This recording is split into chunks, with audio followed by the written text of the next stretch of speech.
Assalamualaikum, salam perjuangan. Selamat datang ke podcast Suara Hartanah episod ke-5. Okey, bagi high five sikit. Yo, episod ke-5. Ya.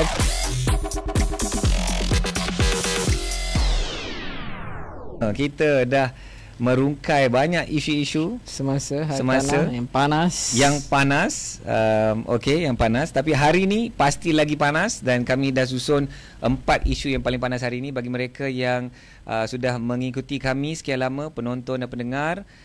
Kami nak bawa segmen Suara Hartanah ni sebagai satu podcast khusus nak bercerita tentang isu-isu semasa mengenai hartanah sahaja. Macam okey tak? Okey tak? Dan Ayat ada buat kuis awal-awal hari tu, nak memberikan peluang kepada pendengar penonton untuk menamakan segmen ni di mana kami akan mengulas dan mengupas berita-berita terkini. Dan rupa-rupanya tak sempat nak bagi chance ke orang lain. Azim, Azim dia dah cadangkan Suara Hartanah melekat teruslah Azim. Sebab tak ada ni, so saya lah kena dapat hadiah tersebut. Ya. Saya terpaksa menerima. Saya sebenarnya dah bagi tahu hari tu. Kalau Azim cadangan ni kita terima, maka hadiah itu terbatal. Dia tak boleh bagi kroni lah. Dia tak boleh bagi kroni. Ni ada kaitan dengan isu kita pada hari ini. Jadi sahabat-sahabat semua, apa yang berlaku dalam Suara Hartanah, banyak sebenarnya berita-berita khusus kepada hartanah sebenarnya. So Ahyat nak angkatlah isu-isu tu. Macam minggu lepas dalam episod keempat, kami mengupas isu khusus hartanah, cerita pasal Johor sahaja, tak ada cerita pasal negeri lain. Cerita pasal Johor. Adalah cerita sikit pasal Negeri Sembilan, because Negeri Sembilan keluar statement dia pun gembira dengan HSR. Betul. Rupa-rupanya ada latest pula perkembangan cerita pasal HSR tu. Dikatakan kosnya terlalu tinggi, dan kalau kerajaan teruskan juga projek ni, nak bayar interest sahaja kepada kos itu, 2 tahun boleh bayar orang naik flight percuma. Dahsyat. So kita tu, it's a story that keeps on giving, and of course dia akan continue to play in the media. Betul. And Ahyat pun sedang mengikuti. But dari segi, yalah, kita mengupas sikit cerita pasal minggu lepas. Whatever it is, I wish it happens lah. I wish it happens. And kita boleh cari balik artikel yang lagi awal. I don't know how many years ago, maybe a decade ago, 10 years ago. Sebenarnya ada sebuah syarikat yang mencadangkan HSR ni, and if I'm not mistaken, cost pada masa itu 10 bilion je. Kalaulah kerajaan buat waktu berapa tahun dulu tu, dan sekarang dah jadi berapa puluh bilion. Okay, so hari ini kita nak terus masuk ke topik tajuk kita. Okay, boleh ke Azim kita nak masuklah terus Okay. So boleh upkan skrin Ahyat. Of course, tajuk dia, kalau kita type Ilham Tower. Ilham Tower. Okay. Salah satu tower favorite Ahyat. Okay, nak bagi tahu, saya memang selalu bagi tahu kat semua orang kan. Kadang-kadang bila kita bercerita tentang bangunan, Ahyat akan cerita, okay, kita ada KLCC, kita ada 118, kita ada TRX, kita ada KL Tower, but my most favourite tower is Ilham Tower. Bagi saya, Menara Ilham adalah bangunan paling cantik di Kuala Lumpur, di Malaysia. Bagi saya lah. Design dia lah. Design dia paling cantik. Dan tak sangka pula, hari yang kita rekodkan ni, anda boleh lihat lah Ilham Tower ni, dia bukan saja sensasi kerana reka bentuknya, tetapi menggegar satu Malaysia. Ceritanya ialah Menara, okay, kalau kita tulis Menara Ilham, dia keluar macam ni. Bekas Menteri Kewangan. Sorry. Itulah Sita, SPRM Sita Menara Ilham. Masa saya dapat berita ni, Azim yang WhatsApp semalam, kan, saya bila tengok tu, saya kata, wow, bangunan macam ni pun boleh disita. Selalu kita dengar apa? Rumah disita, shop kedai disita. Tapi bangunan 60 tingkat bernilai lebih setengah bilion ringgit. Dia boleh sita satu bangunan. Satu menara. Satu menara dia boleh Satu sita. menara. Dan kalau tengok ni, ada juga headline ni, bekas Menteri Kewangan enggan isytihar harta punca menara Ilham disita SPRM. I think this paints the picture lah. Kenapa sampai SPRM nak kena buat satu tindakan yang mengejutkan seluruh negara. Betul. Dia nak sita tu kerana rupa-rupanya Tun Daim diminta buat sesuatu, tapi Tun Daim tak buat benda tu. So SPRM terpaksalah macam ugut lah. Tapi ada juga yang kita dan dia tulis kat sini, ada juga headline di sini, menara Ilham milik keluarga Tun Daim disita SPRM. Tajuk-tajuk macam ni kan, dia macam nakal sikit lah kan. Dia kalau ada yang awal-awal laporan media tu, dia tidak menyebut siapakah nama menteri tersebut. Hanya disebut bekas Menteri Kewangan dan juga bekas ahli korporat. Okey. Yang tu tarikh bila? Waktu awal berita tu dilaporkan. Okey, bila pada petang semalam SPRM menyita menara tersebut pada lewat petang semalam. Okey, semalam means Khamis 21 hari bulan Khamis 21 Disember 2023. Okey, bergantung kepada bila anda sedang menonton atau mendengar podcast ini lah kan. So sekarang ni dia secara terang-terangan lah dah sebut kan. Betul. So ada yang berteka-teki waktu tu. Ada yang kata adakah coklat. Teringat nama coklat dilangkaui. Wow. Okay. Coklat Alright, so bila saya tengok lah, saya nak tengok Ilham Tower ni. Okay lah, bila kita tengok Ilham Tower, kalau anda boleh lihat di dalam screen, so Ilham Tower ni kalau tengok Wikipedia dia, Ilham Tower, also known as Ilham Baru Tower and IB Tower, is a 58, katanya 60 stories kan. Dalam, pernah ke sana? Saya pernah pergi ke sana, meeting dekat one of the hotel kan. Apa hotel Element tu? Hotel. Yes, Element saya hotel. Pernah stay dekat situ. Dia punya view dia memang dan dia punya food pun okey, sedap. Okay. Oh, you pernah duduk Yes. Okay, so kita tengok ni, so, sempatlah duduk dekat Ilham Tower ni. Tengok ni gambar dia. Tengok gambar. Sempat apa Azim? Sempatlah ada pengalaman experience stay di hotel tersebut sebelum disita. Sebelum disita. Tapi I don't think dia akan affect hotel tersebut. So ada juga berita yang mengatakan is business as usual. Business as usual. And pekerja-pekerja dalam bangunan tu pun dapat tahu daripada laporan berita media juga. Diorang tak ada macam diserahkan notis ke apa-apa. Diorang semua business as usual. Semua tak tahu pun, masuk kerja macam biasa, tiba-tiba bangunan kita disita. Dia rasa macam pekerja asing kan, kerja kat shop lot, kedai yang mungkin tak ada lesen ke, lesen perniagaan, masa tiba-tiba kena sita kan. Alright, so and then Ilham Tower ni pun ada dia punya website dia. Okay, in the website it did mention 60 story Ilham Tower. Dan kenapa Ahyat, salah satu sebab Ahyat nak kupas topik ni juga ialah kerana Ahyat just nak buat satu disclaimer. Ilham Tower ni tidak ada kena-mengena dengan Ilham Academy.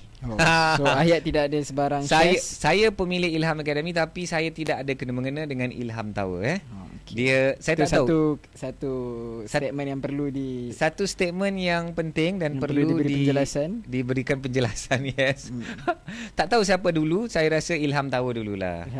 Ilham Tower dululah. Kalau dia nak claim kami yang tiru Ilham Tower, dan kalahlah dari segi kronologi tarikh.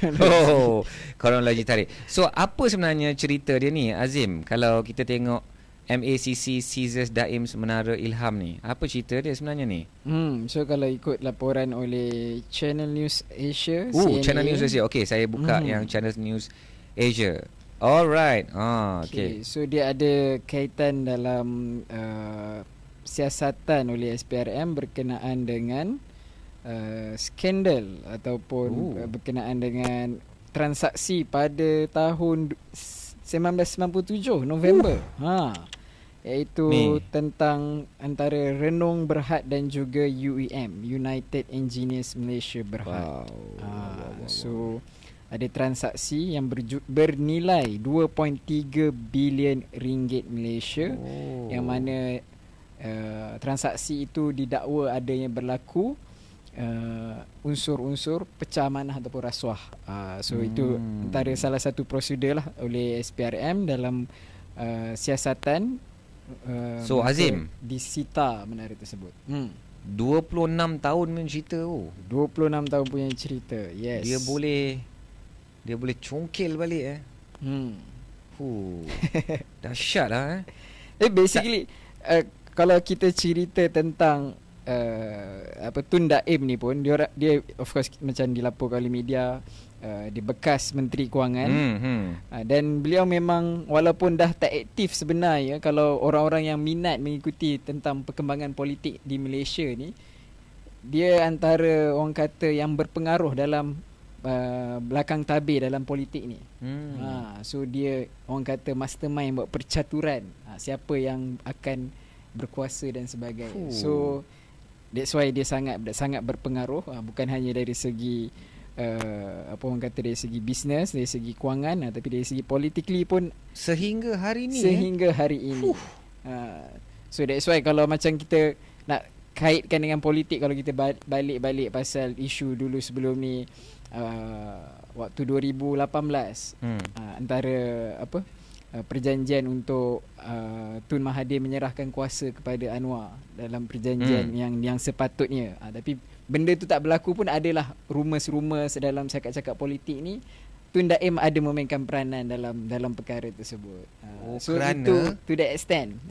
Kerana pada masa itu saya ingat lagi kan diorang ada buat meeting, the Council of Council of Elders, Council of Eminent Advisors, something like that, betul? Dan dia buat di Ilham Tower. Dan itu pengerusinya adalah Tun Daim. Dan pengerusi council itu ialah Tun Daim dengan Tan Sri Zeti, dengan dan beberapa Robert Kwok. Ini Ini memang taiko semua masa tu. Taiko betul. Dan saya tak tahulah Azim pun ada bercerita pasal benda ni. Tapi saya tak tahu adakah sesuai nak diangkat balik artikel tahun 2022 ni? Ni Azim. Ada satu artikel ni Azim ada share dengan saya. Daim will have sleepless nights if I am PM, says Anwar. Masa tu dia buat statement ni 16 Julai 2022. Ini dia dah jadi PMX ke belum? Belum lagi. Belum lagi. Election November 2022. So 2-3 months before election. So adakah ini kisah dendam? Yalah, punya pandangan? Yalah, saya you know me all these years.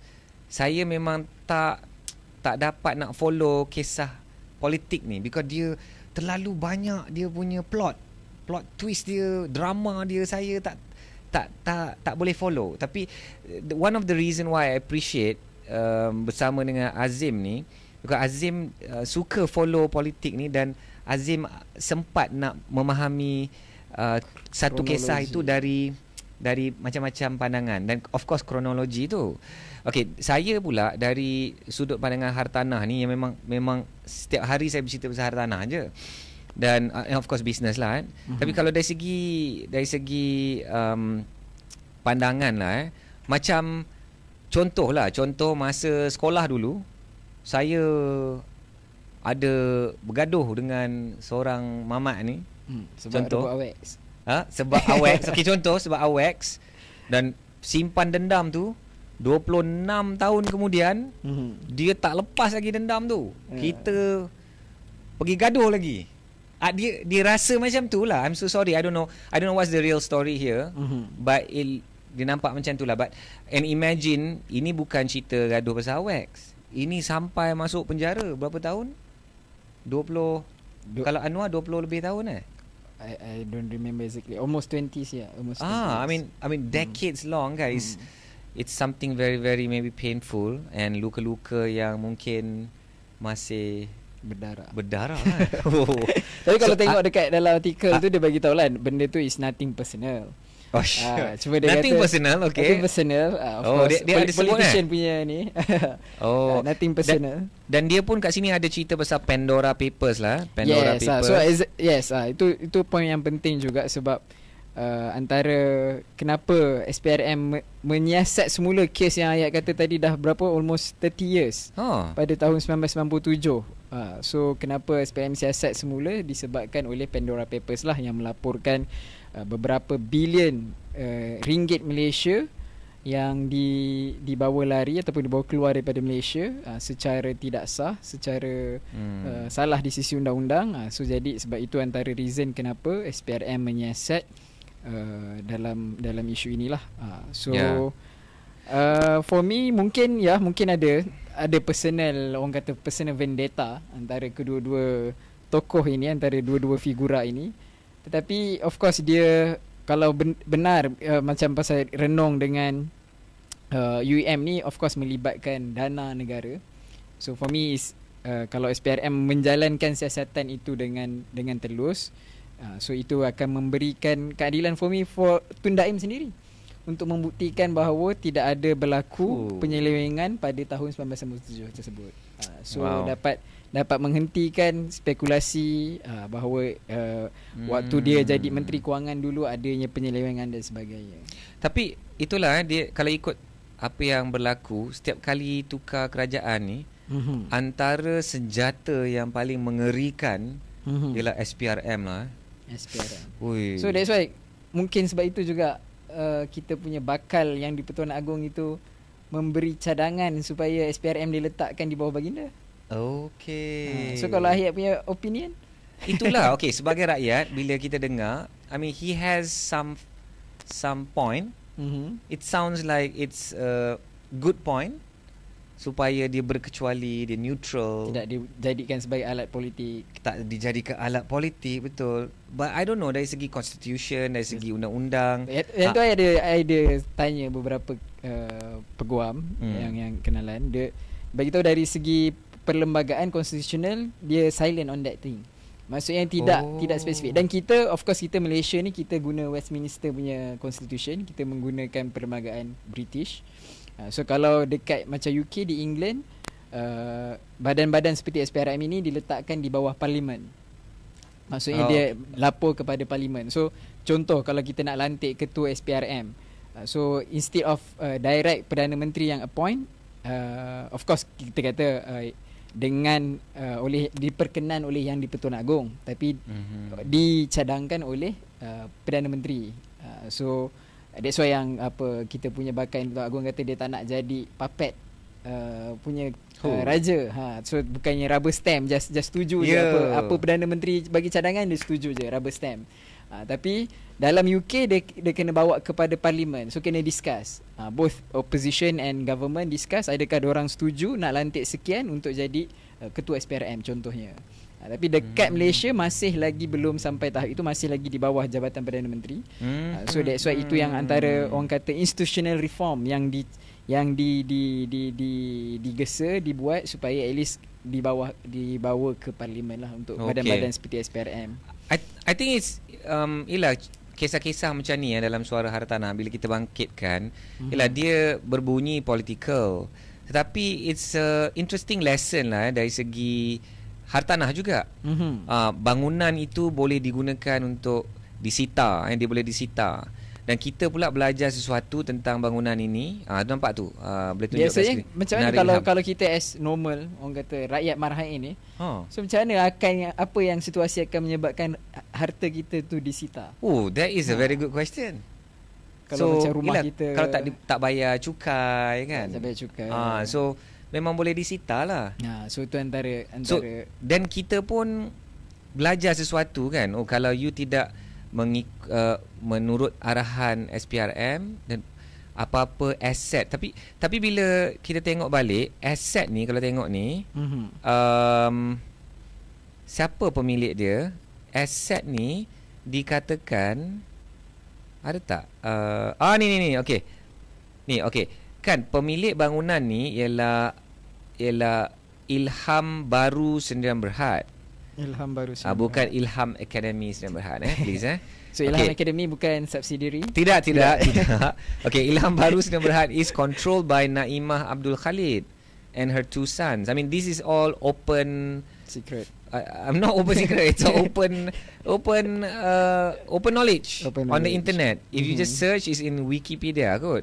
And her 2 sons, Muhammad Amin Zainuddin Daim and Muhammad Amir Zainuddin Daim.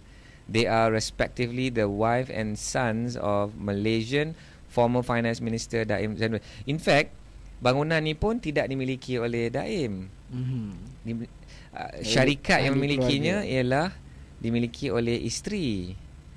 So this is maknanya power, and it's SPRM is very powerful in this sense. And I guess we learn a lot of things lah. We learn it's a 60-story buildings, it's 274 meters. It cost 580 million ringgit to build. Kat mana tu ada. So Ayat dah berapa tahun dalam hartanah? 25 years. So this is first time Ayat. Sorry brother, not 580 million ringgit. 580 million US dollar. Sorry saya bagi tahu maklumat yang salah. It's actually 2.7 billion ringgit. Saya dalam my vision board, here kat sini. One of my vision board ni, saya ada letak menara telekom, menara rebung tu. Because masa kecil-kecil dulu my wife kerja dekat Bangsa. So every day kena hantar my son to the kindergarten near Bangsa lah. And then my wife will handle him in the afternoon lah. So I'll send him in the morning. And then every time kita orang akan naik NPE tu, akan nampak menara rebung. So I always say, Armin, that's your tower.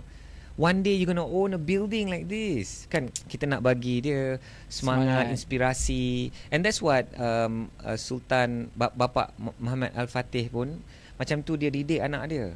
Dia cakap engkau akan satu hari menakluki Konstantinopel. Every day dia cakap kat anak dia. And betul-betul benda tu jadi doa. And jadi kenyataan. Alright, so I always told my son lah and my kids, one day we are going to own a tower on our own. And now we know the price. I mean, I've always thought it will be a few 100 million lah. But this is 2.7 billion. And now we understand why, to me, it is the most beautiful building in Malaysia lah. Memang dahsyat. It's so amazing. Okay, so begitulah ceritanya guys. Just nak kupas juga cerita ni because dia ada related juga dengan hartanah. And I thought that was very important for us to just chit-chat about it. Azim, anything else? Nothing. Okay, so kita tengok sejauh mana perkembangan untuk ni. Ya, kita pergi. So dekat tahap sampai kena lelong nanti. Oh, so saya akan kalau let's say kena lelong. Masuk lelong Okay, kita buka balik gambar. Oh, jap gambar dia. Okay, ini adalah peluang untuk Ahyat memiliki tower sendiri. Masya-Allah. So mungkin boleh tukar Ilham Tower tu kepada Ahyat Tower. Oh. Dah lah dia punya segi tu, nampak tak guys? Seriously guys, tengoklah. I mean, look at that, the building. Look at that. Memang incredibilism. 2.7 billion lah. Kalau dia 50% pun saya masih tak mampu. Aduh. I mean, it's not easy lah kan, because this is interesting. We're gonna learn a lot of things. Of course, ni hartanah at a different level lah. Ni cerita pasal menara, cerita ada menara, harga menara. I mean, this is something interesting. And kita doakan yang terbaik lah. Biarlah apa-apa pun yang berlaku, biarlah dia berlaku secara adil dan tidak ada kezaliman. Dan kita pun, rakyat Malaysia pun mahukan kebenaran itu diperjuangkan. Okay? Benar. Alright, so dah selesai cerita pasal Menara Ilham. Alright, so sekarang ni second isu dalam Suara Hartanah. Ini segmen Suara Hartanah ni segmen yang kelima, episod kelima. Tapi khusus isu-isu viral. Isu-isu panas. Isu-isu panas. Dan isu panas yang kedua, tu dia. Ini dia. Azim, tengok ni bakal diusir 500 penduduk kampung Setiajaya mohon campur tangan kerajaan. Ini 10 Disember. Hari ni sebenarnya dah 20 Disember dan kita boleh lihat daripada gambar ni. Kami peneroka asal dari tahun awal 1970-an, peneroka bandar beri apa tu penampilan baru dengan saya tak nampak. Dan apa lagi tu? Beri penempatan baru dengan kerajaan percuma. Beri penempatan baru. Beri penempatan baru dengan percuma. Pada semua penduduk Kampung Setiajaya. Ini dia tulis Kerajaan Madani PMX bantu kami rakyat Malaysia. Dan TAR UMT tu apa tu? Institusi yang tidak berperi kemanusiaan. Allah. Pemilik sebenarlah tanah tersebut, betul? Kita tak tahulah pemilik sebenar atau tidak. Sekarang ni isu dia, mereka ni adalah penduduk di kira-kira 500 penduduk Kampung Setiajaya. Di sini yang bakal kehilangan penempatan mereka selepas pemilik tanah menggunakan saluran mahkamah untuk arahan pengosongan, memohon campur tangan pemimpin dan kerajaan bagi menyelesaikan masalah itu.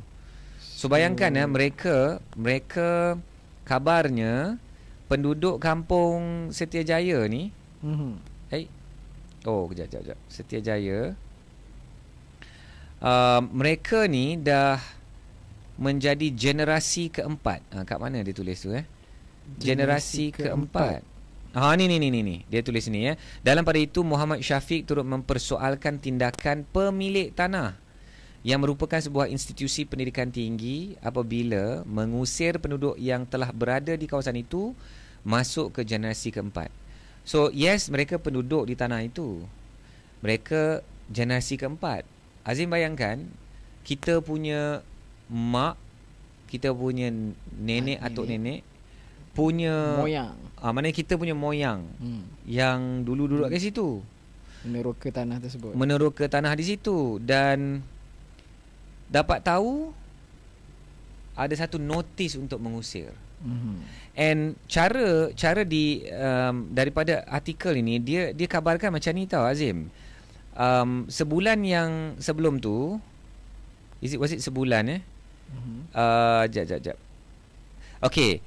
Sebelum ini dia ada buat bancian.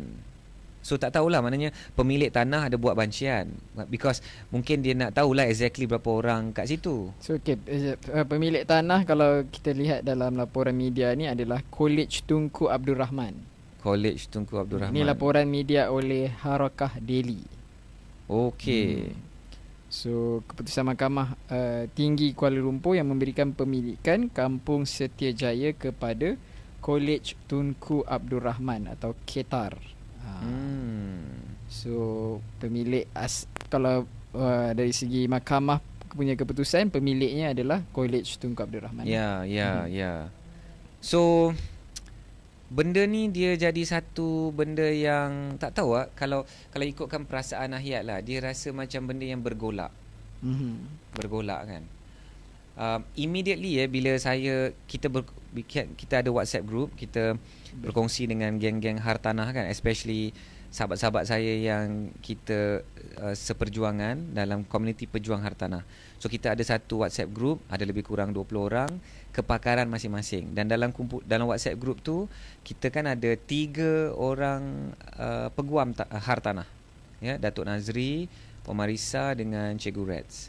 Dan memang akhirnya the ending dia, cerita hartanah ni ialah kepada siapa pemilik tu. Dan secara undang-undang, the registration, you read that WhatsApp juga kan? The power is in registration. Betul. So now the land is registered under KETA and not the penduduk. Walaupun apa ceritalah, dia sedih juga bila baca. Betul. Katanya mak ayah atau atuk nenek tu dah teroka sejak zaman Perdana Menteri Malaysia kedua. Teroka dari sejak zaman Perdana Menteri kedua. Allahyarham Tun Abdul Razak melalui projek buku hijaunya ketika itu.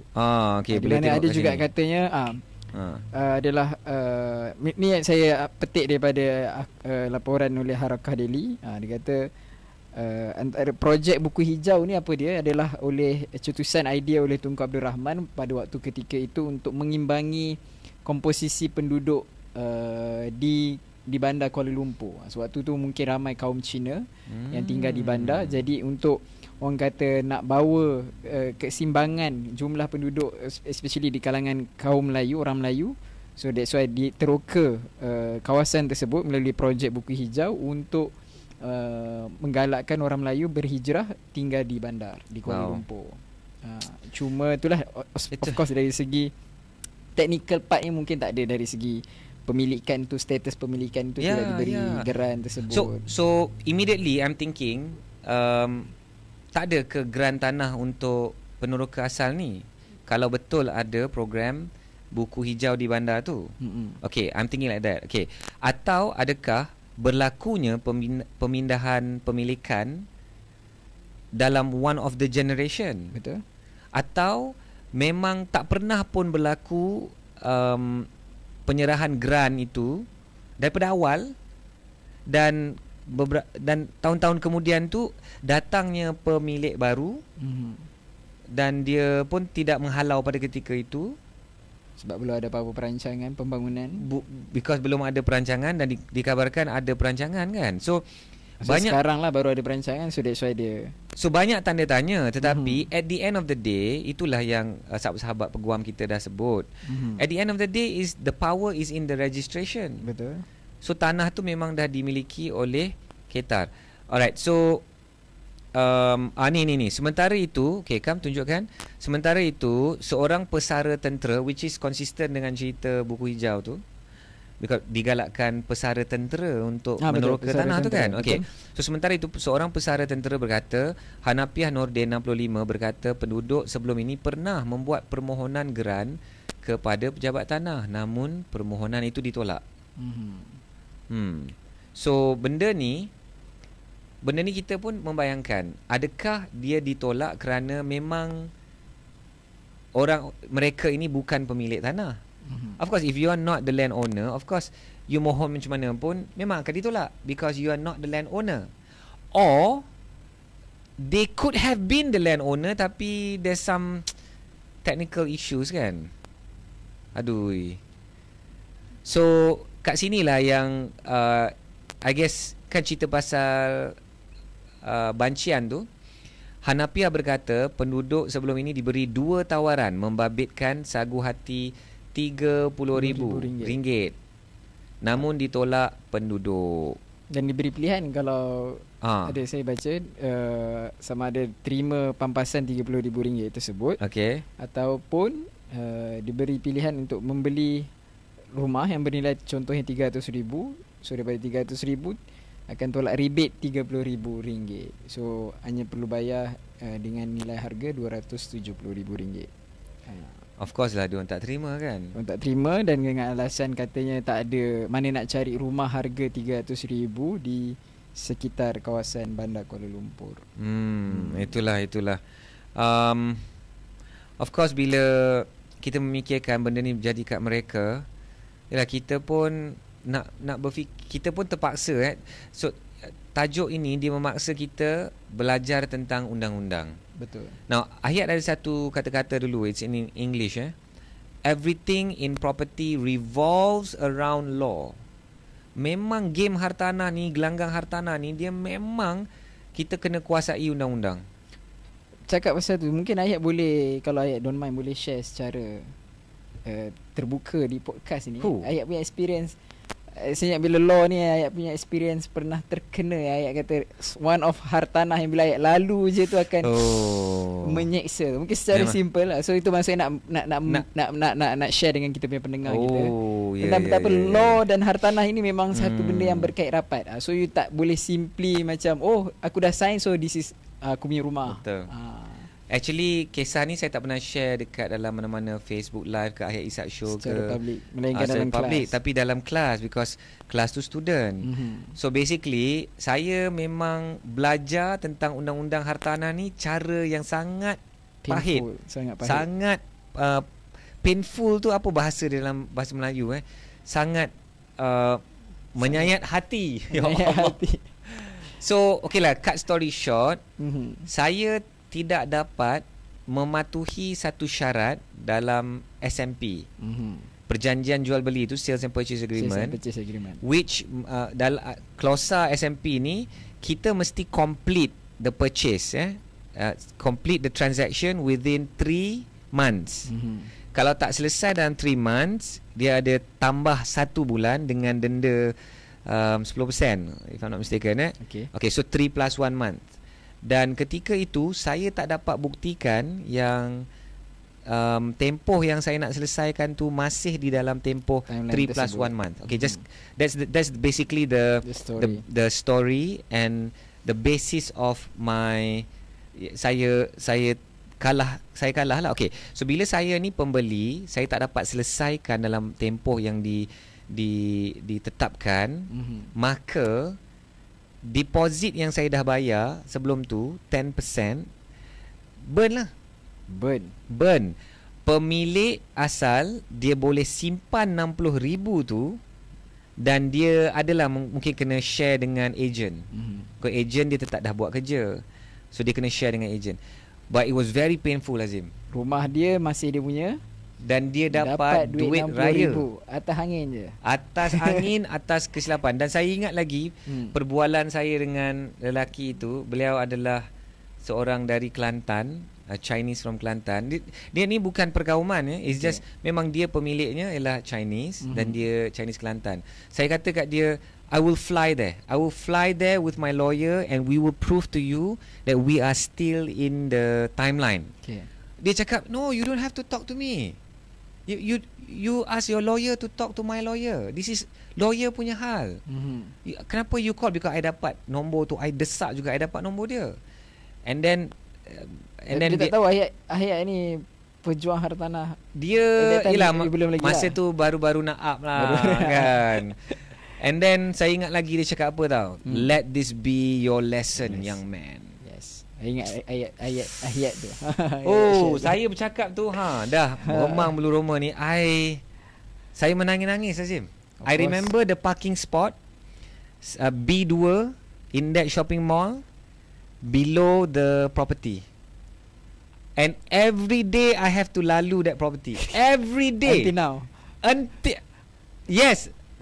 I mean, if I use another way tak lah. But yes, basically. Dia punya 60,000 just burn. So hartanah ni kan, contohnya kan, kita sign booking form. Kita sign booking form nak beli rumah. Contohnya rumah 300,000. So kita sign booking form bayar 3%. 3% 9,000 kan. Alah, booking form mesti sign SMP dalam contohnya 21 hari. Contoh kan, 14 ke 21 hari. So kita kadang-kadang baca dah benda tu, and kita macam ambil tak indah. Relax. Alah, relax alah 14 hari. Alah, ni pun terlajak 1 hari je, Azim. Ni hari ke-15. Relax lah. Lebih kurang lah. Dalam hartanah dia tak ada macam tu. Dia tak ada lebih kurang. You lewat, you tetap lewat. So nak jadi cerita, okay, Azim dia dah buka kisah-kisah lama ni. Nak jadi cerita, saya pula jadi penjual. Ada satu property saya ni. Ini different story Okay, ni dah tutup cerita tu. Tutup cerita lama. Masuk babak baru. Saya nak jual satu kondo dekat Mutiara Damansara. Lepas tu ada Chinese owner, ada Chinese ni nak beli. Dia kebetulan je watak-watak dia Melayu Cina. It's nothing perkauman And saya tidak nak balas dendam. Saya bukan nak membalas dendam. No, really I baru nak cakap tadi saja nak joke kan. Tak. So sekarang ni saya pula yang nak menjual. Yang nak membeli tu this Chinese lady. From Ipoh. Yang lady jugalah. I don't know, yang no, not yang lady. Dia ada anak. I mean maybe yang I don't know. Mungkin dia ada experience beli hartanah. I don't know. Yang tu I don't know. Okay. So dia bagi tahu my lawyer. And saya memang pasang lawyer semua yang level topnya lah kan. So saya dia cakap dia duduk Ipoh. Dan dia macam ada seminggu lagi ke berapa hari lagi dah nak tamat tempoh. Dia kena bayar juga my masa tu SMP lah kan, SMP dia tetap kena bayar like a certain time. Tapi dia nak pergi holiday or something, or dia nak pergi outstation, kalau dia balik outstation tu, dia akan menjangkaui tempoh yang ditetapkan dalam perjanjian ni. Bukan ditetapkan oleh Ahyat, ditetapkan oleh perjanjian yang kita dah sign bersama. So dia minta lah, dia cakap, boleh tak bila I dah settle, I punya kerja ke apa ke something like that, bila I balik, nanti I turun lah kat KL, because I memang ada nak turun kat KL. So my lawyer, because this is my lawyer tau, my lawyer cakap apa kat dia? No. My lawyer cakap, you nak buat macam tu, kita burn. So take it or leave it. Take it or leave it. Kalau you nak settle, you better come today, because the next day dia nak pergi. So dia rush dari Ipoh, Azim. Dia turun KL, kasih settle semua. Dan saya ingat lagi my lawyer cakap kat dia, because dia dapat tahu dia dapat tahu rumah tu saya punya. Ahyat. So dia kenal Ahyat lah. Kenal lah, dia kenal. Dia cakap, I thought Ahyat is a property guru, he should be, okay, relax lah. Tolerate lah apalah. I mean, just give me some chance. And then my lawyer cakap apa kat dia? Because dia property guru, he teach his children to be sharp on time. That's why he wants you to be sharp on time juga. Power lawyer tu. Power lawyer tu. Dia kalau Ahyat tu, I rasa dia dah bagi dah masa tu. But yeah, it shows ini cerita pasal time. Time is so critical actually. So dalam case ni kan, itulah kita of course dia relate dengan back macam saya cakap tadi, pasal law jugalah. Pasal law juga. And memang kita orang Melayu kadang-kadang kita memang tak berapa respect undang-undang. Bukan maksudnya respect ni maksudnya kita macam menghormati dan sujud kepada undang-undang, tapi macam kita ambil ringan. Kita ambil ringan undang-undang ni. Betul. Ya, alah undang-undang. So I think this is an attitude that we have to change. And I don't know, for sahabat-sahabat kita di Kampung Setia Jaya ni, kita harap ada penghujung yang baik. Because bila dah melibatkan mahkamah pula dah jatuh hukum, memang dah diisytiharkan pemilik tanah. And in fact, statement-statement daripada penduduk pun dia menerima hakikat bahawa pemilik tanah, si pemilik tanah kan. Ya, so ada juga sahabat-sahabat peguam kita cakap, the ownership tu is one thing, tapi dia ada equity rights. So Ahyat dengan Azim pun tidaklah ada ilmu perundangan yang cukup untuk kupas. Dia Cikgu Rex dalam WhatsApp group dia cakap fairness kan. So perlu ada pampasan. Tapi ada juga yang melihat Azim, bayangkan Azim pemilik tanah. Now I'm just seeing it from a different angle pemilik tanah. Azim pemilik tanah, saya duduk kat tanah tu. Lepas tu saya pula dah beranak pinak 4 generasi. Lepas tu Azim nak bangunkan tanah tu. And then Azim kena cakap lah, Ahyat, silalah belah. Silalah belah. Itulah maksudnya kan, diusir kan, dapat notis. Okay, sila keluar daripada tanah aku kerana ini tanah aku, kerana nak dibangunkan sekian-sekian. Lepas tu Ahyat pula cakap kat Azim, tak boleh lah Azim, saya dah 4 generasi sini tau. Dia macam onyang saya duduk sini dulu. Dia samalah macam kalau macam Ayat bagi contoh tu, I pemilik tanah, you duduk kat tanah tu. Sama lah contoh kita ada rumah, tenant kita tak nak keluar rumah. Tenant tak nak keluar rumah, 4 generasi kat dalam tu. 4 generasi dia cakap ini cicit kita yang kena menguruskan hartanah tu. Lepas tu tak nak keluar. Dia kata ni dah duduk dah 4 generasi dah. Padahal kita nak naik, mungkin kita nak naikkan sewa, tapi dia tak nak. So konsep yang sama lah maksud dia. So yelah, at the end of the day, the power is in the registration. So ada juga I think Puan Marisa dia sebut tentang kanun tanah negara, KTN kan, kanun tanah negara. So dia pemilik itulah, dia siapa yang registered pemilik tu memang dialah yang berhak kepada tanah itu. Tapi adalah fairness, equity law, equity rights. dan perlulah diberikan pampasan. But of course 30,000. Tapi it's interesting kan, kalau Azim nak halau Ahyat tadi, contoh yang tadi, Azim kena bayar Ahyat pula pampasan. Because Ahyat duduk dekat tanah Azim 4 generasi. Macam mana tu Kalau Ahyat as ni, of course kita nak amount yang banyak. Ya, saya akan tuntut lah. I dah lama duduk ni, you kena bagi like 300,000. 300,000 minimum. Tapi I willing to pay only 30,000. Oh, saya tak terima. Tapi Azim akan kata, saya pemilik tanah. Betul. You bukan pemilik tanah. You kena carilah tanah. Orang lain pun kena menyewa. Orang lain pun kena beli tanah dia sendiri atau rumah dia sendiri. Betul. Tapi tak tahu macam mana, because dia kisah cerita orang-orang kampung di sini, katanya atuk nenek onyang diorang yang meneroka tanah tu. Dan sewaktu you know what would be so sad, Hazim, if the story is like this. Memang betul, contohnya apa program hijau apa tadi? Buku hijau. Contohnya memang betul lah. Okay, tunjukkan gambar. I mean, you look at this picture. Ini saudara mara kita kot. I mean, this is orang Malaysia yang memang, can you imagine diorang diusir lah. I mean, whatever case. What if lah, you know what's the saddest thing? What if masa projek buku hijau tu memang diorang peneroka. What if. I'm just seeing it from different angle. Tapi urusan grant tu tak diuruskan dengan betul. Setuju. Allahu Akbar. Dan dia punya kesan tu pada generasi kepada anak, cucu, cicit. Allah. So bagi Ahyat, bila dah mahkamah dah jatuh hukum ni, dah macam sebenarnya cerita dah tutup dah ni. I don't know how dari segi perundangan government nak masuk campur lagi, because it's very clear the ownership is by somebody else and these people are not the owners. Ini juga masuk cerita pasal kes tanah Lot Lidi. Lot Lidi ni pun kita kena buat satu segmen khas Lot Lidi. Kita jemput Cikgu Rex, dia banyak perjuangkan tentang benda ni. Contohnya tanah tu bukan milik kita, dia dah sediakan lot-lot. Kita bina rumah atas tanah orang. Dan kita ada anak, apa-apa jadi kat kita, dan anak itu dia ingat dia boleh mewarisi rumah itu, padahal tanah itu tak pernah pun milik mak ayah dia.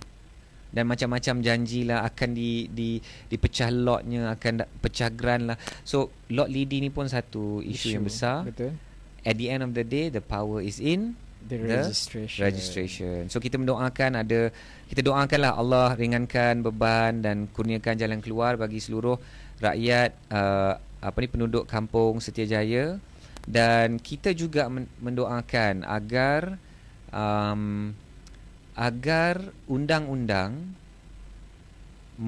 mempertahankan hak pemilik tanah. Yang itu, dikala kita berdoa untuk penduduk ni, dikala itu juga kita pun tidak mahu berlakunya kacau bilau. Sebelum kekejaman, okey, kita tak naklah berlaku kekejaman terhadap mereka. Tapi kita juga tak nak berlakunya kacau bilau, chaos. Apabila pemilik tanah tidak boleh mempertahankan haknya. Betul.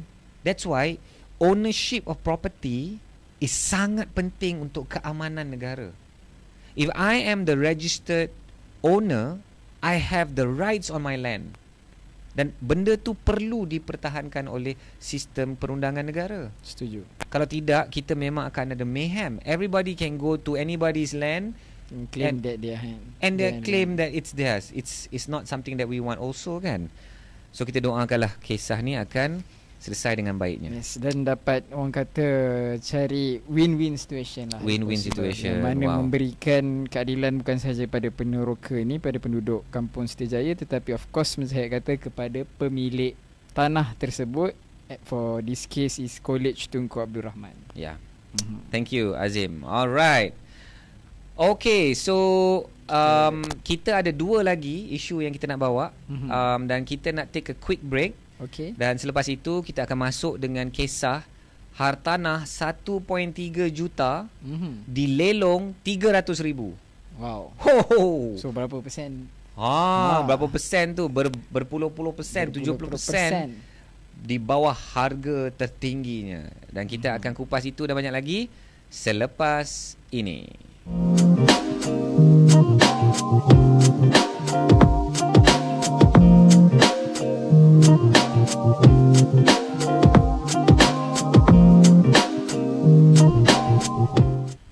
Assalamualaikum, salam perjuangan. Selamat kembali ke Suara Hartanah.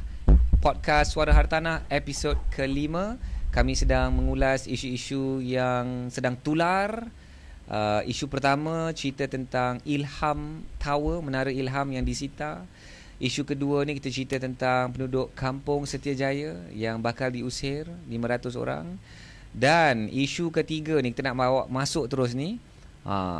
Ada satu hartanah di Ampang yang pada satu ketika dulu bernilai lebih 1.3 juta.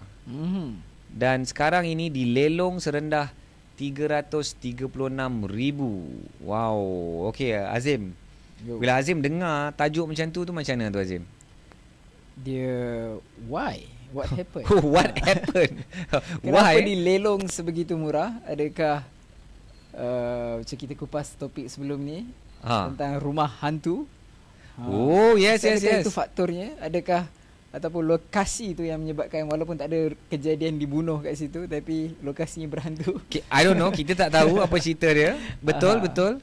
So why? Immediately you rasa why? Kenapa benda ni berlaku kan? Adakah again one of macam kita topik yang kita pernah discuss juga, rumah yang bukan, maksudnya tak laku, bukan yang rakyat Malaysia mahu. Okay. So you beyond dah bina barang yang rakyat tak mahu. Of course lah dia jatuh harga. Overprice, ya. Okay. Bila saya pula dengar tajuk ni, ada seorang student saya ni, dia WhatsApp saya. Dia cakap, "Ayat, apa jadi ni sekarang ni hartanah? Ui, jatuh teruk ni." So bila saya tengok tu, of course, first thing yang saya fikir, berapa rental yield dia kan sekarang kalau dapat beli? Kalau beli 336,000 ni, adakah dia bagus untuk dibeli untuk pelaburan? I duk fikirlah.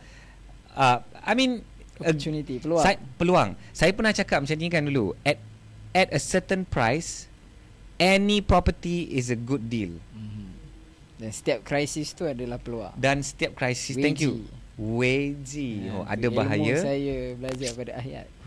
Weji ni perkataan bahasa Cina. Mandarin. Weji. Wei tu maksudnya bahaya.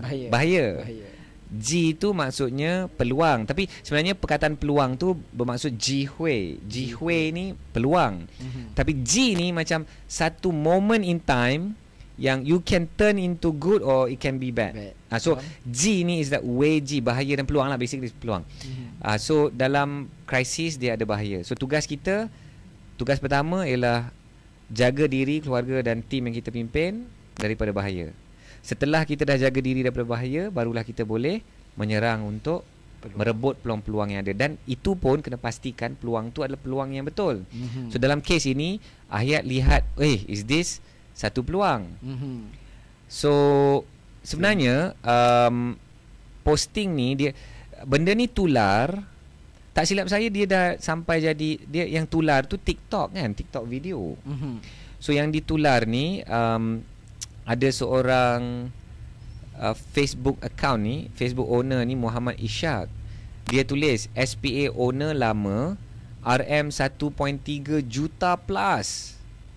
Sekarang lelong 336,000. Oops. Lelong okay. 336,000. Inilah dia the original posting pada 13 November. Dan posting dia ni mendapat 849 reactions, 189 comments and 150 shares. Tengok ni. Komen yang pertama ni, nampak ni, Azman Mustafa Azim. Dia cakap apa? Bila lelong tuan? Nampak tak? Ini semua geng-geng investor ni. So ada yang tanyalah. Ada yang cakap fight paling kurang pun 550. Ada juga another forum in English. Dia kata yang ini confirm lah. Winning bid nanti 500-600,000 lah nanti. Ada yang kata tak sampai kot. Ni padu, okey, yang ada yang ceritanya padu punya markup dan sebagainya lah. So nampaknya lebih ramai orang yang melihat benda ni sebagai peluang ni. Dia orang melihat, wow, let's go. Benda ni peluang atau tidak kan. So I don't know. I mean, it's something interesting that we can see. And itulah dia. Ini dia. Ini lagi satu yang saya dapat cari about the same thing. Hartanah di Ampang ni, Jalan Ampang. So dia juga menyatakan 1.3 juta dan sekarang ni jadi 336,000. So macam-macam lah reply. Of course the same Facebook posting yang di refer. And apa ni, what udang di sebalik this now, starting macam air lah tadi. So for you, why kan you want to know udang di sebalik mi ni kan? Okay. Tadi kita ada mention kan nama apartment ni. Apa nama dia? Arte Plus. Arte Plus Jalan Ampang. So you have been there? Saya tak pernah masuk. Tak pernah masuk. Saya pernah juga. Airbnb, yes, kan? Exactly. Before COVID, long before COVID, I think 2020. Okay. So of course kalau siapa yang dalam investor hartanah ni, kita tahu projek-projek by Arte ni, kita ada contoh dekat MSU tu Arte, I don't know Arte what. Okay. Arte ada. So dia banyak Arte yang dekat spesifik kita cerita ni Arte Plus. Even dekat kita pernah buat projek Haiti kita punya event Haiti event dekat Arte Monkiara tu. Yes. Arte apa tu Atau I pun tak ingat. And then kita punya ni pun satu jalan dengan kita di Ceras ni pun ada projek baru Arte betul kat Midah ni. Kat Midah ni, Taman Midah ni, I tak ingat juga Arte apa. Ni rupanya gambarnya. Okey. Boleh memang kita style tunjuk. Ni Arte mana? Arte ini Plus. Arte Plus Jalan Ampang. So ni property yang kita sedang bercerita lah. So kalau kita tengok projek-projek Arte ni, dia memang futuristic. Boleh tengok sangat, ni. Yes, design dia bukan hanya dalam dia punya fasad dia pada bahagian luaran.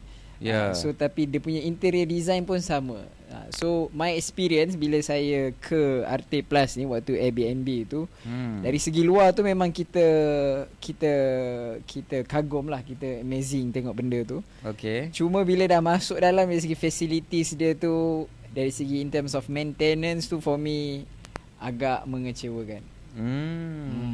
So itu yang I boleh komen lah. I mean dari segi maintenance dia. And this is an honest feedback pun, because you pun dah pergi ke sana. Betul. Kan.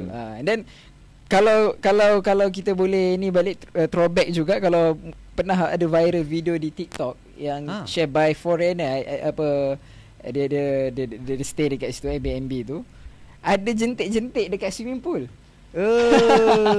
Okay. So this property yang pernah viral juga sebab of course for bad review. So that's why I tertanya, my question tadi, why? Kenapa? Adakah sebab dia punya maintenance tersebut ke apa ke? Maksudnya dari segi demand tu, walaupun buat Airbnb tak ada demand, orang nak stay dekat situ for staycation. Okay. Azim ada cerita tadi kan, dalam forum ni dia ada tulis, dalam forum Lawyat, got dead people inside. Dead people. So you ada kes bunuh ke kan? Okay, dan ada yang cerita 500-600,000 have that. Okay, apa ni, dia ada juga yang apa yang Azim ceritakan tadi tu. Ni tengok ni. Tengok So okay, most facilities were good in pictures. Yes. Design dia, ID dia macam cakap yang very futuristic, sangat-sangat cantik. Like the outdoor seat, moldy. Lobby is too small. Lifts are confusing. Pool also small size. What I love is their lazy river, but need to book to use the unlimited time. So, I mean,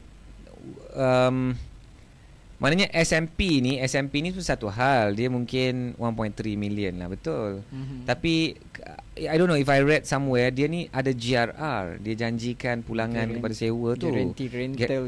Thank you. Guarantee rental return. Okay, sorry. But so dia memaksa Hayat untuk mencari lah kan. So kalau kita pergi ke Mudah dan kita type Arte Plus Jalan Ampang, so kita keluar dan banyaknya yang 600 square feet, ada juga 1100 square feet, at 750,000. Yang saiz besar 1121 square feet ni pun 750,000. So I'm not sure kat mana yang dia boleh capai 1.3 million tu. Maybe it was in the S&P, and then biasalah dia kadang-kadang ada banyak rebate, and then future price kan. Dia dah jual future price. Ayat yang ni ayat tak ada direct experience. So kalau kita lihat kat sini pun 800 square feet ni pun 600,000. Ada juga 1,100 square feet ni 500,000. So we can see that the price is, I guess the highest just now was 600. We don't even see 700,000 even for the larger units. It's all 500, 600,000, 598. This one is a close. Dia dikabarkan saiz 951 kan. What if for rental? Tak, yang ni apa ya? Okay, what if for rental? Okay, for rental ni dia. For rental ni dia. Rental kalau saiz 660 pun 1,800 sebulan. So kalau buy at berapa tadi harga lelong? Harga lelong tu 336. Jom kita buat kira-kira tuan-tuan dan puan. So kita kira-kira, kalau kita kira-kira jom sekejap stop share sekejap dapat beli pada harga lelong. Okey, jom boleh tunjukkan kat skrin. So contohnya kita beli kita dapat sewa 1,800 darab 12. So kita bahagikan 336,000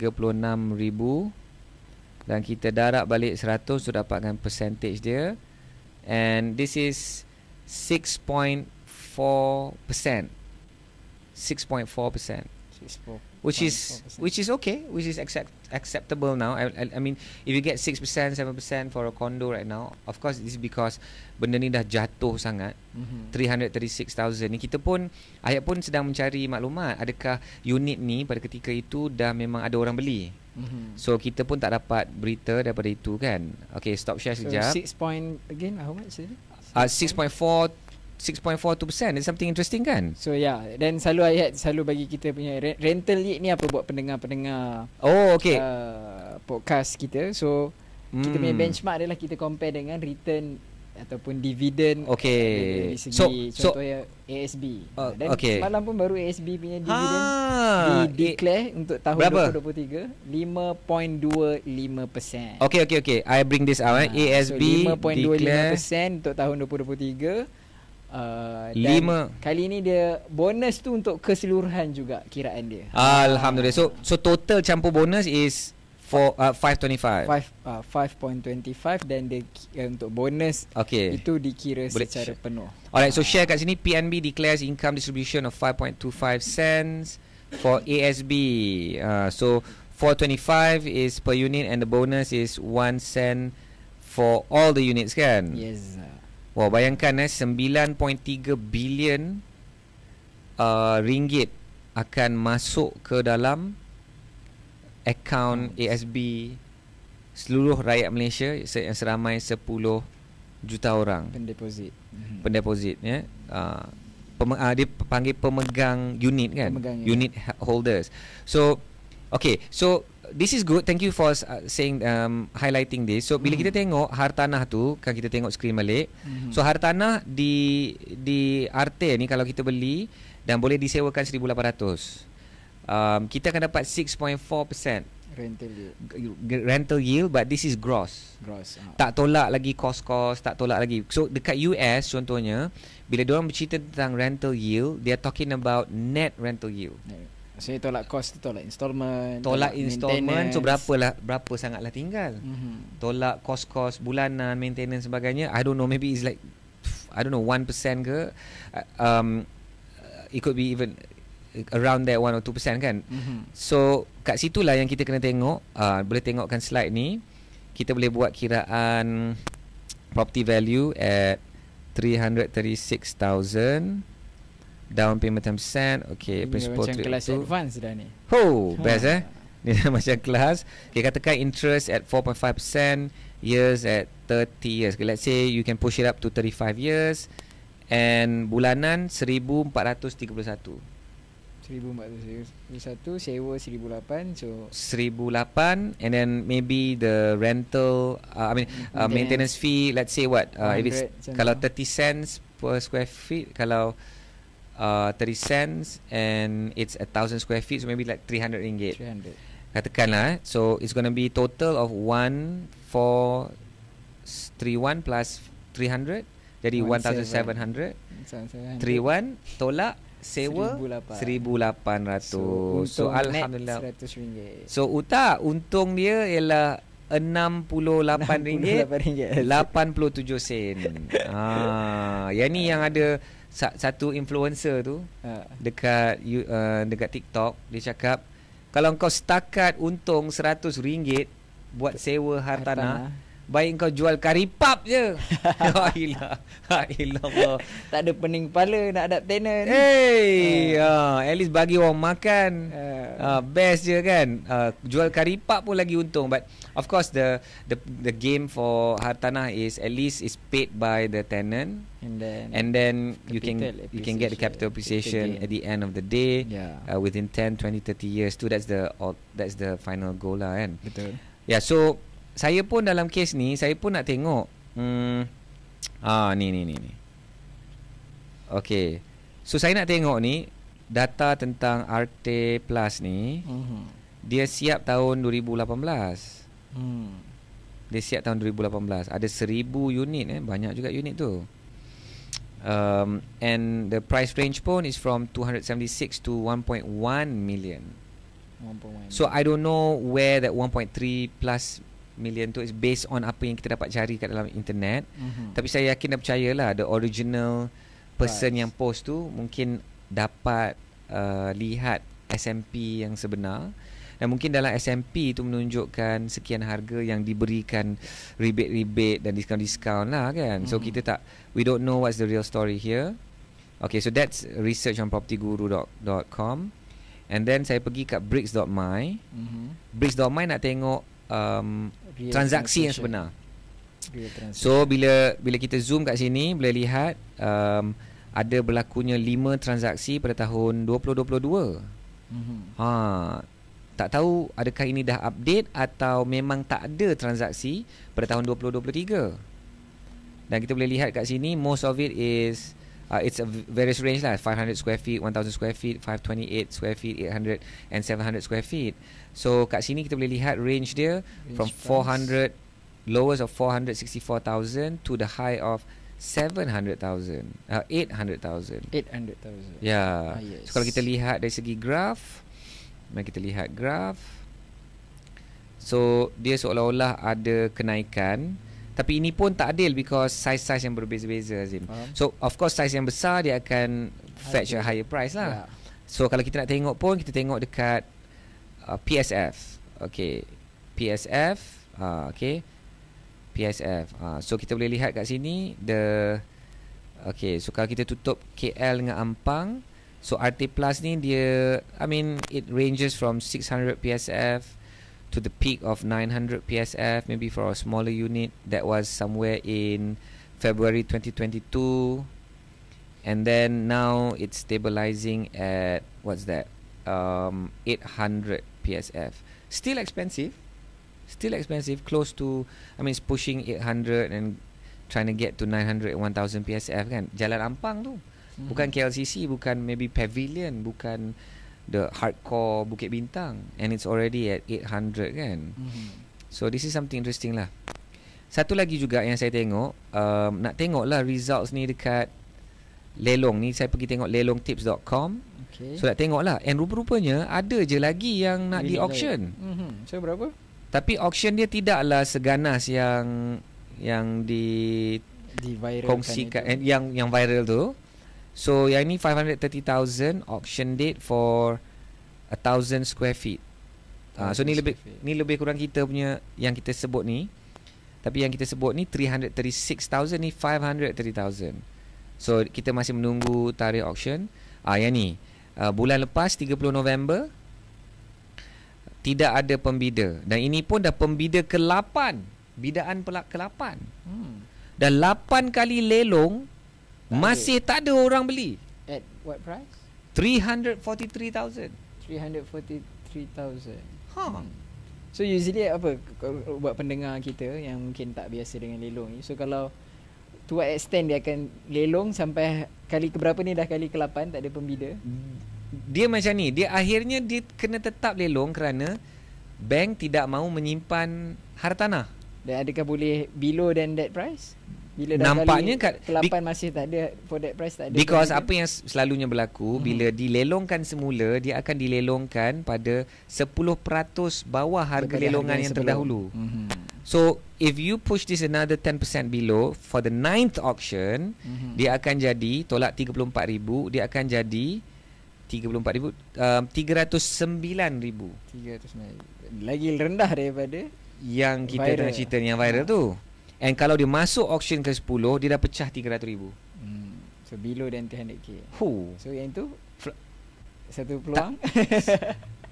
So benda ni kena masih kena buat due diligence lah. Due diligence. And of course yang Ayat sharekan tadi dari segi rental yield punya kiraan lah, net rental yield. Tadi tu gross rental yield. So kita masih kena kaji lah. And one of the main issue is mudah ke dapat penyewa. Betul. Ada yang cerita dia orang buat Airbnb, tapi kalau nak sewa just unit-unit ni, sewa biasa, so is there real market? Because there's banyak unit kat situ, and dia bukan the only unit di situ. Dia ada unit-unit lain dekat area yang sama. So kita bukan bercerita tentang 1,100 unit. Kita bercerita berapa ni? 2,000 unit, 3,000 unit di situ sahaja. But of course I guess in due time, because of the proximity to KL Center, Jalan Ampang, I mean I guess eventually the market will absorb, but we don't know how fast, and we don't know what's the price that the market is willing to absorb lah. So I guess tajuk ni, property ni kita akan terus lihat. Tapi macam ni lah Azim, dalam komuniti pejuang hartanah, kita ada ramai mentor-mentor.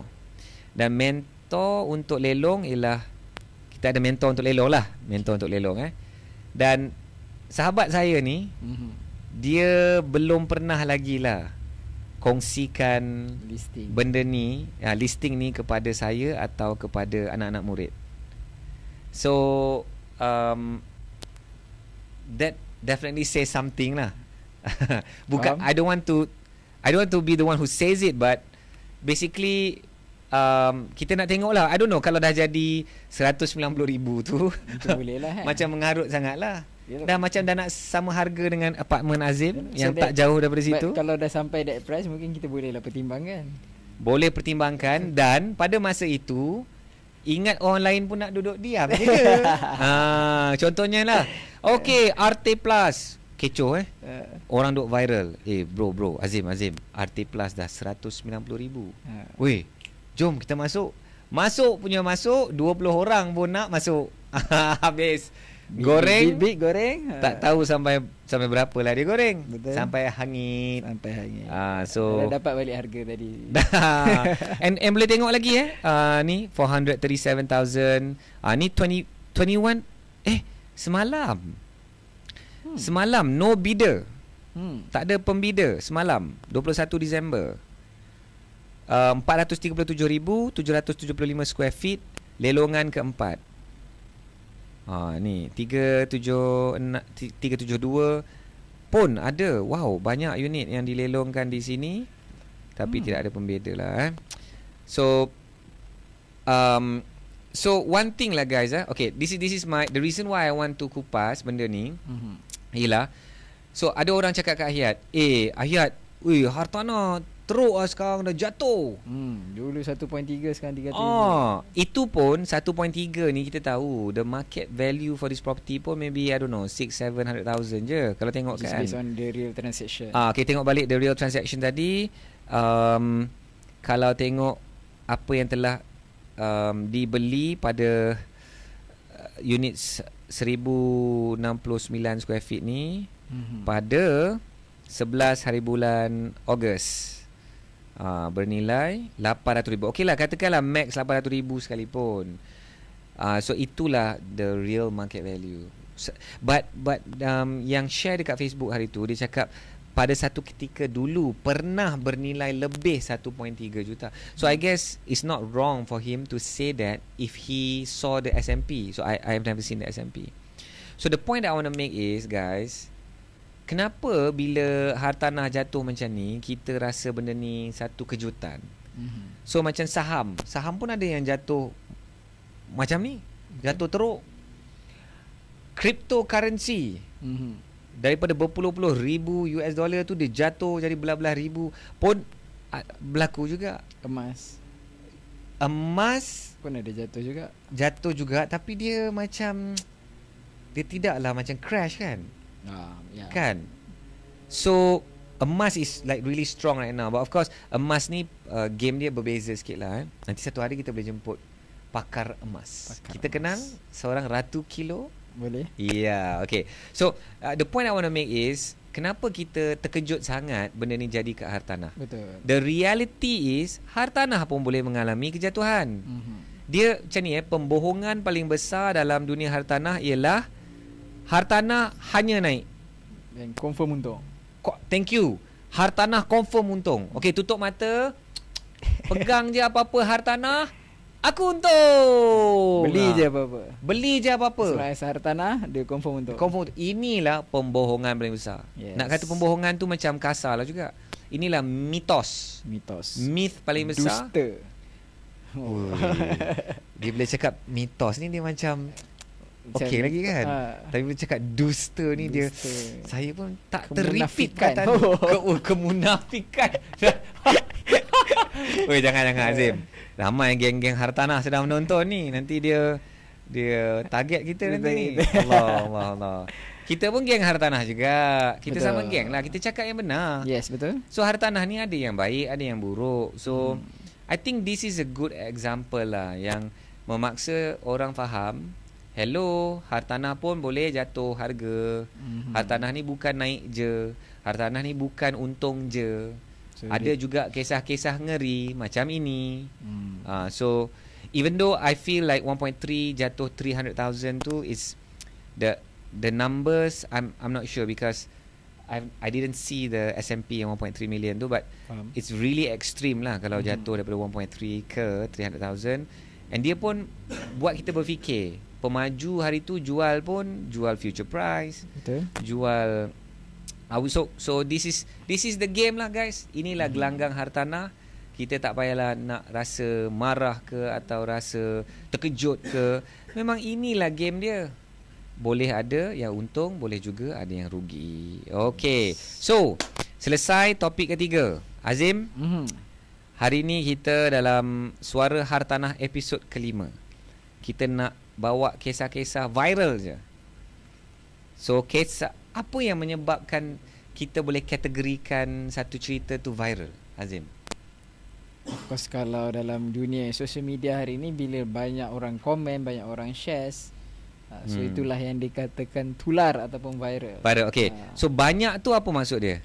Banyak tu berapa Mungkin kalau macam di platform X, sampai trending, apa yang trending di X, di Twitter. Macam tu saya tak pandai X. Tengok dekat berapa ramai yang shares ataupun repost. Kalau Facebook shares, dan berapa ramai comment engagement tersebut. So kalau ramai kat X tu berapa? Kalau repost? Mungkin kalau for me lebih daripada 1,000 lah at least. Repost lebih 1,000 tu. Lebih 1,000. Selalu apa yang selalu orang repost kat X? Kalau topik-topik viral, kalau macam event macam contoh kita cerita tadi pasal Ilham Tower tu pun. Tu pun trending. Kalau tengok dekat what's trending dekat X, dia ada tulis Ilham. Dia ada perkataan keywords Dia ada keywords je. Tunjuk. Dan selalu trending ni dia memang ada cerita yang negatif lah kan. Kat mana tekan trending tu? Bila kita minta maaf saya ni. Bila kita tekan search ni. Okay. Tapi trends for you ni actually sama kalau macam kita main IG. Kat feed kita kan apa yang kita selalu search. So actually benda tu. Tapi dia ada jugalah tu dia. Trending in Malaysia, trending for you. So ini trending in Malaysia. Daim. So perkataan post yang ada menyebut mention perkataan Daim tu, tak tahulah coklat Daim ke ataupun Tun Daim ke, adalah 15.2k post. 15,000 post mengenai daim. So kalau ada orang yang post tentang sesuatu perkara tu, lebih 15,000 orang yang post, so dia boleh, there's a high chance dia jadi trending yang top Trending, lah. Betul.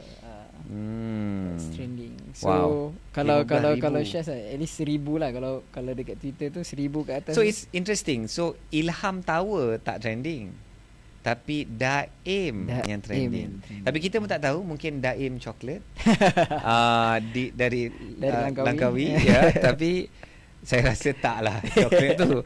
Alright, so ini pula cerita yang trending, bukanlah trending, viral di Facebook katanya. Di Facebook. Dan tapi ada juga dibawa ke X. Macam tu Yes. Dia tak puas hati kat dalam Facebook, tak cukup ada viral. netizen share screenshot dan post. Even I think Malaysia kan, mesti ada yang posting dekat Twitter, dia screenshot dan post dekat Facebook. Posting kat Facebook, dia screenshot post kat X. But of course different platform, different audience. So penerimaan tu sometimes dia berbeza jugalah reaction tu. Twitter ni X ni sangat ganas dia punya netizen ni. Memang sangat. Tak ada cover langsung dia memang berdas-das dia bagi Betul. Best Azim nampak macam suka X Kalau saya lebih kalau saya personally memang saya lebih prefer X. Sebab in terms kalau kita nak tahu pasal latest news, pasal contoh kalau update pasal Gaza, pasal Palestin ni, even dekat X ni dia lebih terbuka lah. So dia tak ada sekat bandingkan Facebook. Kita tahu banyak disekat oleh Mark Zuckerberg. Tapi dekat platform X ni, itu satu yang kita mungkin boleh bagi kredit sikit lah kepada Elon Musk. Kepada Elon Musk ni, dia walaupun of course kita tahu dia tetap pro Yahudi juga, pro Israel, dia visit ke Israel, tapi at least dekat platform dia tu dia terbuka lah. Banyak yang kita share, yang kita condemn pasal Israel ni, orang kata kemunafikan Israel ni, kejahatan Israel ni, banyak yang viral lah. Memang orang share lah. Dia tak block. Dia tak ada block. Memang ada je orang macam post. yang IG kita tengok some influencer dikawal di TikTok, even di TikTok yang di block, yang di account kena block, kena ban. Kena tapi ban. dekat X so far okay. So that's why banyak update pasal Gaza, pasal Palestin pun banyak di X lah. Dia adalah kebaikan dia juga. Ada kebaikan. Okay. Of course kalau isu-isu politik ni pun, isu-isu yang pasal hartanah yang viral ni pun banyak lah dekat X. Hartanah pun banyak Banyak juga. Okay, so ini cerita, sahabat-sahabat semua boleh tengok di skrin. Ni Memory Homestay Durian Tunggal. Bismillah. Durian Tunggal Melaka lah ni. So dia cakap bismillah dia tu. Okay, dengar baru ada kekuatan nak up di sini. Salah ke jika saya hanya mampu sediakan, dengar beras Jasmine Jalal import dan telur grade B Lotus. Sangat precise untuk nama brand tu. Saya ikhlas. Okay, dia sebut ini bukan konten, ini betul-betul owner kejadian. Owner homestay yang sedih. So dia screenshot lah perbualan dia dengan dia punya seorang penghuni homestay ni. Dan basically macam ni lah, I cut it short. Penghuni homestay ni dia marah. Marah owner tu, owner rumah. Kalau nak bagi beras, bagilah beras basmati. Demand pula. Macam tu lah. Lebih kurang dia demand lah. Macam telur ni grade B, telur Lotus kan. Bagi telur grade A. So Azim, adakah ini dikategorikan tular? 13,000 reaction. Wow. Kebanyakannya sedih dan marah. Okay, sedih. Dan berapa ribu komen? 16,000 komen. Tular lah tu. Ini memang kategori tular maksima. Dan 22,000 shares. So rata-rata orang yang komen ni dia berpihak kepada pemilik homestay. Dia cakap customer homestay ni mungkin tak pernah check in hotel. 250 tu dapatlah bilik hotel dan makan 2 orang. 2 orang bukan 12 orang. Cuba cek di hotel dengan bayaran 250 dan bawa 12 orang. Agak-agak jadi sardin tak? Okay, semoga Puan Nurul tu jumpa post ni, hadam komen WhatsApp dia balik dan berubah menjadi lebih bersyukur selepas ini. Tahniah owner homestay, saya salute, kesabaran awak memang tinggi. So ramai lah yang cakap ni macam ni tengok, jap. dia ni first time duduk homestay ke macam mana? Ingat duduk dewan makan ke apa? So semua kalau based on komen-komen yang Ayat baca kan tu, semua memihak ataupun menyokong kepada owner lah. Ada yang menyokong tenant tu, apa penghuni? Ada yang menyokong tak jumpalah dia because ada 16,000 komen. 16,000. Tapi lah, I mean sepintas selalu Ayat baca tu mostly penyewa tak bersyukur. Ada yang cakap ni best lah homestay bagi guna beras dan beras, teh, telur, roti. Sejujurnya saya belum lagi jumpa homestay yang bagi beras, teh ada, telur memang tak, roti pun tak kecuali homestay yang dekat ni Fraser's Hill. Dia bagi banana. Itu je lah banana. sorry. Dia bagi banana dengan nak buat air lah, nak buat air macam teh, kopi tu ada lah. Tapi beras dan telur ni tak tahulah. Tak pernah ya so far based on your experience. Tak pernah. Dan tengok Syahmi dia cakap, jom geng bercuti ke Melaka, kita book homestay akak ni. Dahsyat ni. So kalau bagi saya telur grade C pun saya dah bersyukur. Dia memang boleh rata-rata memang semua ujian. Ni tak bersyukur kan. Tapi ada juga kan yang mengatakan ini marketing ke ni, staged. Dia ada, itu sebabnya owner ada yang cakap macam gimmick ke ni kan. So itu yang dia sebab ini sebab dia cakap ini bukan konten, ini betul-betul owner homestay yang sedih. Kalau kesian dia kan.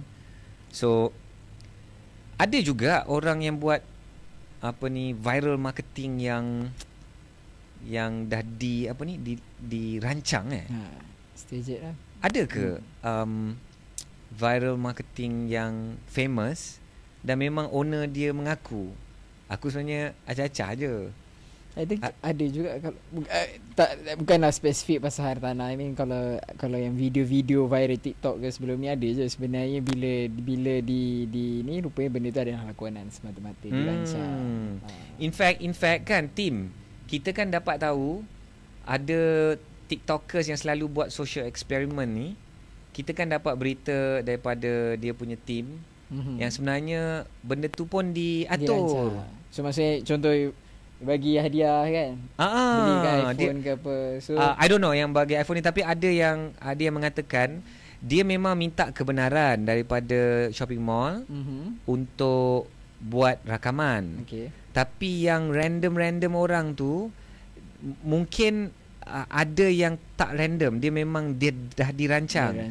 Because contohnya dia nak buat 10 orang, so 8 orang tu dah dirancang supaya cepat tanya-tanya, and then maybe 2 orang tu yang real public. Saya pula tak tahu benda ni, Azim.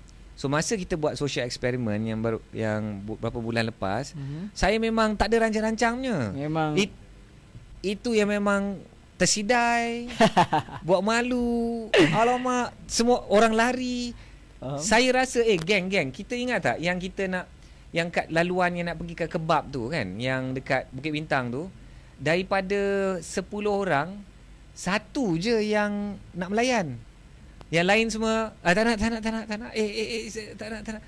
Saya segan lah nak masuk video lah, apalah semua kan. So perit saya rasa dalam seumur hidup saya, hari tu paling banyak kena reject lah.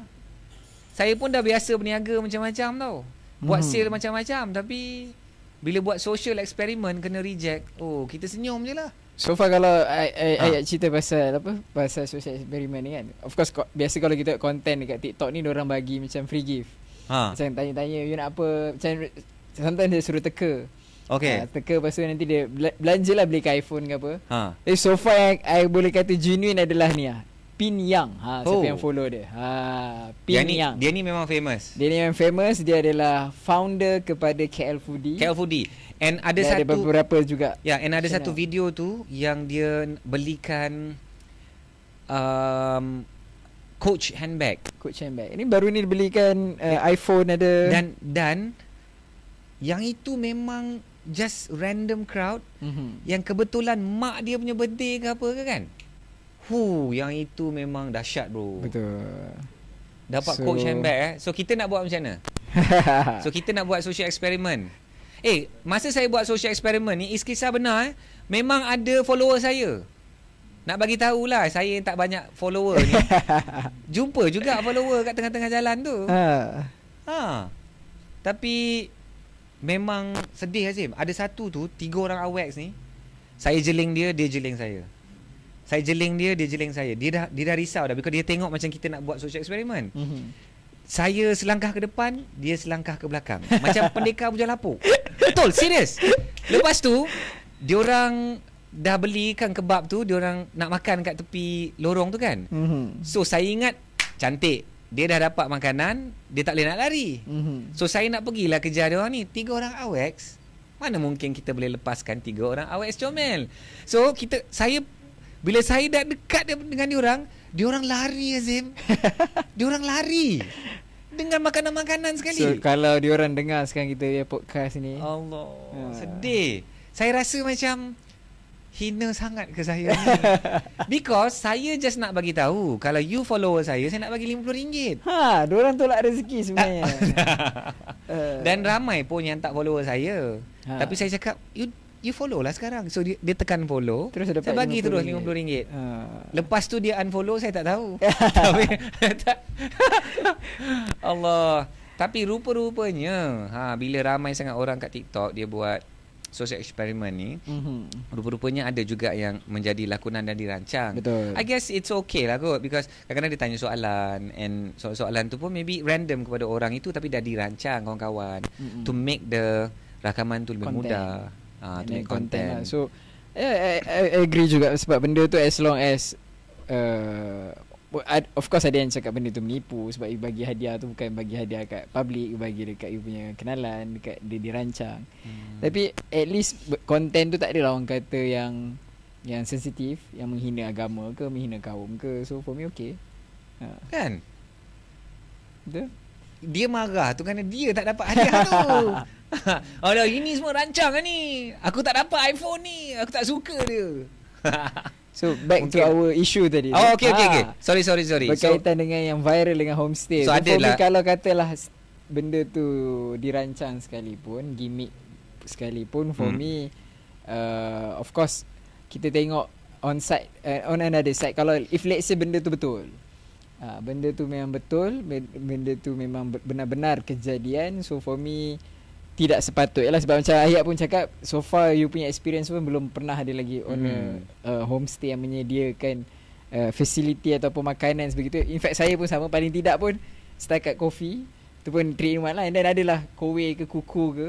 So kalau tidak pun mineral water water kan. Sometimes mineral water pun tak ada. Most of the time sekarang memang tak ada. Betul, dia just sediakan macam water filter. Kalau water filter okey lagi, ni water filter pun tak ada. Itu even worse lah. So bagilah review. Yes, Cakaplah you betul. should at least ni kan, at least bantu dia. Betul. But I guess melainkan contohnya dia memang bagi tahu, saya akan sediakan beras basmati dan telur grade A dari apa ni, grocer yang terkenal lah contoh. Lepas tu datang kau bagi aku apa tadi, jasmine marah betul dia bagi beras jasmine dengan grade B lotus sampai hati hina sangat ke lotus tu kan. So kalau ni lotus boleh saman nanti. Aduh. So I don't know lah, maybe kita bila berbincang benda ni pun kita selalu nak mengambil banyak perspektif. But kesian lah if this is truly real story, and nampaknya macam real lah. So kesian dia kan, nak buat baik lepas tu kena macam ni pula. Dan kita doakan biarlah homestay business dia ni maju dan sentiasa penuh. Kalau benda ni tak benar, kita doakan janganlah buat marketing yang tak betul ni. Biarlah kita buat marketing yang betul lah kan. So kita mendoakanlah yang terbaik untuk sahabat kita homestay, apa nama ni, Memory Homestay Durian Tunggal. Okay, so Azim, begitulah selesainya hari ini dalam sejarah. Hari ini kita mengupas 4 isu yang tular. Okay, so next week kita akan mengupas lagi isu-isu yang terkini, dan saya nak ucapkan terima kasih kepada pendengar dan penonton Suara Hartanah. Kita dah baru setuju untuk apa persetujuan kita ni? Ada pengumuman tentang Suara Hartanah ni, Azim. Kita nak wujudkan bukan hanya segmen, tapi kita wujudkan satu podcast yang baru yang bernama Suara Hartanah. Okey. So Suara Hartanah tu satu podcast dan Ahya Ishak Show tu pun satu podcast yang lain. Yes, so itu sebabnya kita dah bawa keluar Suara Hartanah daripada Ahya Ishak Show. Yang sekarang ni Suara Hartanah dah 5 episod. So sahabat-sahabat semua, I hope you all learn something from kupasan ni. Dia bunyi macam nak mengupas isu-isu yang tular, tapi dia sebenarnya kita belajar sekali. Kita belajar daripada real case study, macam Lelong tadi tu. Kita belajar tentang bangunan. Bangunan kita tahu dah nilai dia 2 bilion dan yang lain-lain jugalah tentang hak pemilikan hartanah, kan. Ni cerita pula tentang undang-undang especially. Alright, so sehingga kita bertemu lagi dalam segmen Suara Hartanah, boleh like, boleh subscribe, and boleh share. And bagi anda yang sedang menonton di YouTube, boleh cadangkan apa-apa isu yang anda nak kami kupas dalam Suara Hartanah, and we will do our best to give a holistic explanation and opinion about a certain topic lah, kan. Alright, so Azim, thank you so much. Azim Sulaiman, host tetap Suara Hartanah. Saya nak ucapkan terima kasih kepada Azim dan semua pendengar, penonton dan juga kepada tim di belakang tabir. Sehingga kita bertemu lagi. Assalamualaikum warahmatullahi wabarakatuh. Selamat berjuang.